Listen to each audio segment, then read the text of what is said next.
If I were forced to describe my work, I always latch on to one thing that my agent said to me and called me a multimedia documentarian. And I was like, oh my gosh, yeah, I guess I don't have to be in a box. I just document everything with whatever tools I have around me.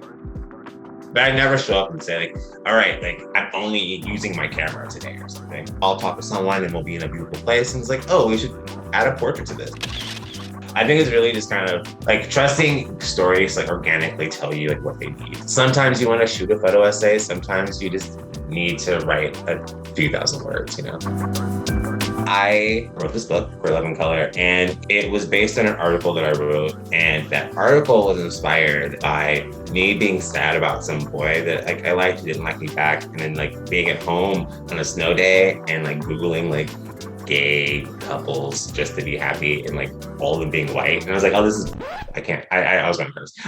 But this is bull, and I don't like this. And I have the weird privilege of being at the New York Times to just like fix it.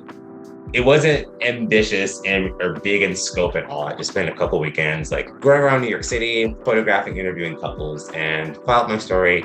The impact that it had was much bigger than I could have imagined. For months, people would like email, my work email, DM me on Twitter, and it's like, hey, I saw your article, like, here's a photo of me and my boyfriend.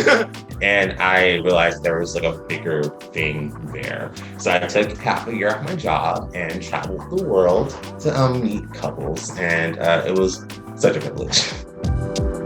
Figuring out what stories I wanted to tell was and is a thing that I'm questioning. It's part of why I'm doing this fellowship with USC is because it's really nice to take a step out of the grind to say like, what stories do I actually feel are worth investing in now? What does a story look like in 2022? How can we make the radical step to include a lot of the people that we exclude? The biggest thing in the fellowship for me is that like I came in like very specifically like, I want to do like this, and this. And they were like, why do you want to do those things? Having time to reflect has made me just feel focused and understanding like things that I am very strong in and like some spaces I can like improve my skills. But also it just feels nice to know that I could really just do whatever I want.